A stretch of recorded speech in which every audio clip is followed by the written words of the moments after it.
Ya Allah'ın adı. Can adam bol. Hazırız. Getdik. Ya Allah'ın adı. 3, 4.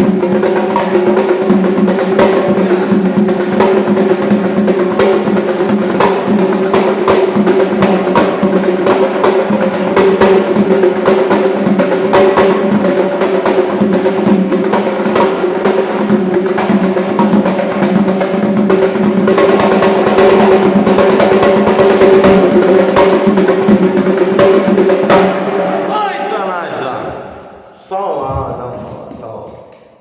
Öpürəm səni. Ay maşallah, budur bax. Yəni, buradan Allah verdi qardaşımı salamlayıram, Ziraddin qardaşımı salamlayıram. Çox sağ olun, hörmətli olun. Bir kəlmə sözümüz var, görünən dağın əbələtçi. Sağ ol adam bana. Eldanın müəllimi yaşayış yeri gəmdə şəhər iş yerimizdən yolçular mədəniyyət sarayının qapısı xalqımın ballarının ucuna çıxdı. Biz hazırlıq qəbul edək. Nəyi biliriksə də tələbələrlə paylaşaq.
Sağ ol Aydın bala. Budur bax.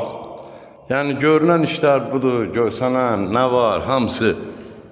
Aydın balanın qadasını alım. Aydın bala, yaxşı olar. Öpürəm. Eli bala məktəbi heç bax. Yəni darda qalmayıb. Allah varləsin hamımızı. Eldanız müəllim, yəni gördüyü işlər budur, bax. Bax görün. Boyuna bax, bunun əlinə bax. Bunun əlinə bax, bunun qadasını alın. Gör özdə sola xeyr. Solla. Öpürəm. Sağ ol Adəm bala. Ah, qadan alım səni.